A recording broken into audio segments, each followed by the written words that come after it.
बिस्मिल्लाहिर्रहमानिर्रहीम। आज तक पार्लियामेंट और अदलिया में बालादस्ती की जंग रही है। अदलिया अपने आप को बालादस्त समझती है, जबकि पार्लियामेंट अपने आप को बालादस्त करार देती है। काजी फैसल साहब पाकिस्तान के पहले चीफ जस्टिस हैं, जिन्होंने पार्लियामेंट के सामने सरेंडर किया है, हथियार डाले हैं। बात बात पर एक ही इनका मौक़िफ़ होता है कि पार्लियामेंट बालादस्त है, पार्लियामेंट में इतने ज़्यादा लोग बैठे हुए हैं, वो कानून साजी कर दें तो चंद जज बैठकर कैसे उसके ख़िलाफ़ फ़ैसला दे सकते हैं। मियां नवाज शरीफ को अहल करार देना है, तो इस हवाले से भी काजी फैसल साहब इलेक्शन एक्ट की बात कर रहे हैं, उसमें तरमीम की बात कर रहे हैं। काजी फैसल साहब की हर मामले में तान जाकर टूटती है पार्लियामेंट की बालादस्ती की, कि पार्लियामेंट ने जो कह दिया वो पत्थर पर लकीर है। और एक काजी फैसल साहब की तरफ से पत्थर पर लकीर इंतखाबात के हवाले से खींची गई है। काजी फैसल साहब की तरफ से कहा गया कि 8 फरवरी को इंतखाबात पत्थर पर लकीर हैं, किसी भी तरह से ये तारीख तब्दील नहीं हो सकती।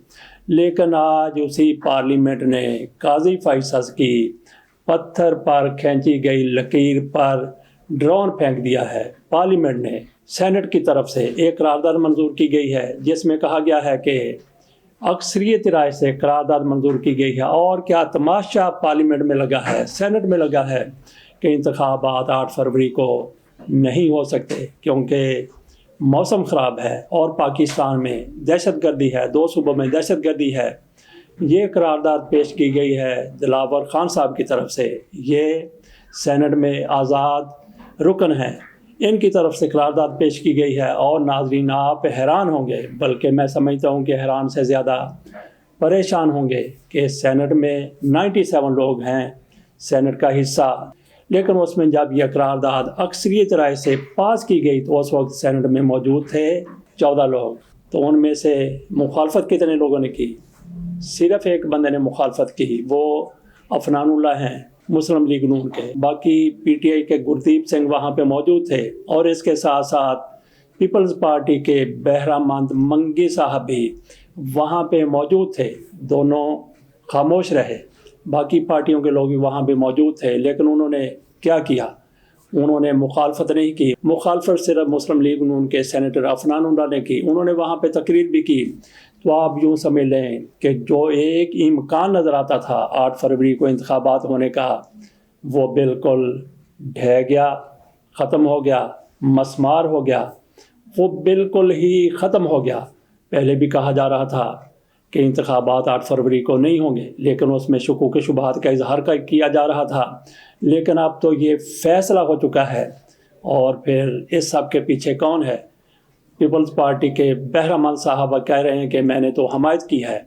तो पीपल्स पार्टी की तरफ से उनकी खिंचाई की जा रही है।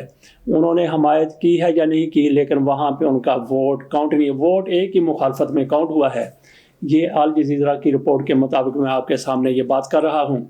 तो बाकी वहाँ पे यूँ समझ लें कि इस करारदाद के पास करने में मुखालफत एक, बाकी 7 या 8 वोटों से ये करारदाद मंजूर हो गई। तो ज़्यादातर लोग वहाँ पे, बाकी जो लोग थे वो खामोश रहे। इंतखाबात का जो एक इम्कान था, जैसा कि कहा कि वो खाकस्तर होकर रह गया। और काजी फैसल साहब की वो जो खींची गई लकीर थी पत्थर पर, उस पर ड्रोन हमला कर दिया गया है सेनेट की तरफ से, काजी फैसल साहब की तरफ से। जब बार बार ये इतराफ़ किया जा रहा है कि पार्लियामेंट बालादस्त है, तो फिर पार्लियामेंट ने काजी साहब ये फ़ैसला कर दिया है, उन्होंने अक्सरियत राय से ये करारदाद पास कर दी है।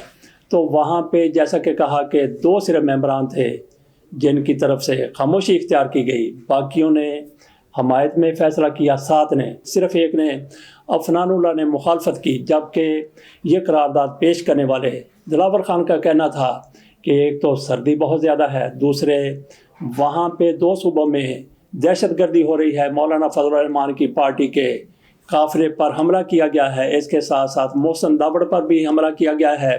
तो उनकी तरफ से ये कहा गया कि दहशतगर्दी के इन हालात में, इस सूरत हाल में कैसे इलेक्शन हो सकते हैं, दिलावर खान की तरफ से ये कहा गया। तो नाज़रीन, यहाँ पे आप ख़ुद ज़रा गौर कीजिए कि अगर دہشت گردی کی وجہ سے انتخابات کو ملتوی کیا جاتا ہے، تو پھر کتنے سال کے لیے ہوں گے؟ اور پھر جن لوگوں کو وہاں پہ سامنے لایا گیا، جنہوں نے وہاں پہ ووٹ دیا اس کے حق میں کہ الیکشن 8 فروری کو نہیں ہونے چاہیے، وہ تھوڑے سے پیچھے چلے جانے چاہیے، تو ان لوگوں کی ڈوریاں کون ہلا رہا تھا؟ تو سینٹ کی قرارداد کوئی ایسے ہی منظور نہیں ہو گئی، 2 لوگوں نے کی، 4 لوگوں نے کی، لیکن کہا یہی جائے گا جس طرح سے شہباز شریف کے دور حکومت میں جس طرح سے 7-8 لوگ قانون سازی کرتے رہے تھے، اسی طرح سے سینٹ میں جو وہ قانون سازی بڑی پسند آئی تھی ان کو، لیکن یہ قانون سازی مسلم لیگ نون کو اور پیپلز پارٹی کو شاید اس طرح سے پسند نہ آئے، وہ بڑی پسند تھی، لیکن یہ 7 لوگوں کی جو اکثریت، وہاں بھی 6 کبھی لوگ قانون سازی کے حق میں ووٹ دیتے تھے، کبھی 7 دیتے تھے، کبھی 8، کبھی 9، کبھی 10، اتنے ہی لوگ ہوا کرتے تھے اور اس کو اکثریتی فیصلہ کہہ کے مسلط کیا جاتا تھا۔ آج ان کے ساتھ وہی کچھ ہو گیا، تو باقی پیپلز پارٹی بھی شاید نہیں چاہتی، تحریک انصاف بھی نہیں چاہتی، اور مسلم لیگ نون بھی نہیں چاہتی، لیکن وہاں پہ دلاور خان کی طرف سے جو کچھ کہا گیا اس کا جواب دینے کی کوشش کی فرحان اللہ کی طرف سے۔ دلاور خان کا موقف کو اگر تسلیم کر لیا جائے تو پاکستان میں کئی سال تک انتخابات نہیں ہوں گے۔ جیسا کہ ہم نے کہا کہ اس کے پیچھے کون لوگ ہو سکتے ہیں، کون ڈوریاں لوگوں کی ہلا سکتے ہیں جنہوں نے یہ کہا کہ 8 فروری کو انتخابات نہ ہوں، تو ان کی رائے ایسے ہی نہیں ہے۔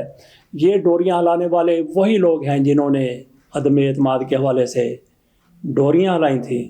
کون کہہ سکتا تھا کہ عمران خان کی حکومت ہے یا کوئی بھی حکومت میں ہے؟ بے نظیر بھٹو کی کتنی کمزور حکومت تھی، ان کے خلاف بھی عدم اعتماد کی قرارداد پاس نہیں ہو سکی تھی، لیکن عمران خان کے خلاف ہو گئی کیونکہ پیچھے بڑا طاقتور ہاتھ تھا، ڈوریاں ہلانے والے بڑے طاقتور تھے، تو وہی ڈوریاں ہلانے والے یہاں بھی موجود ہیں، تو وہ امکان ختم ہو گیا انتخابات 8 فروری کو ہونے کا۔ تو ناظرین، اس کے ساتھ اجازت دیجیے، اور جن لوگوں کی طرف سے اب تک خرچہ کیا گیا ہے، بلاول بھٹو زرداری جس طرح سے انتخابی مہم پر نکلے ہوئے ہیں، وہ جس طرح سے میاں نواز شریف کو چیلنج کر رہے ہیں، تو وہ چیلنج کرتے رہیں، یہ تیاریاں اپنی جاری رکھیں، تو وہ لوگ جنہوں نے ابھی اتنا زیادہ خرچہ نہیں کیا اور ان کو وزارت عظمیٰ بھی نہیں ملنے والی، وہ اپنے ذرا گھر بیٹھیں، تسلی رکھیں۔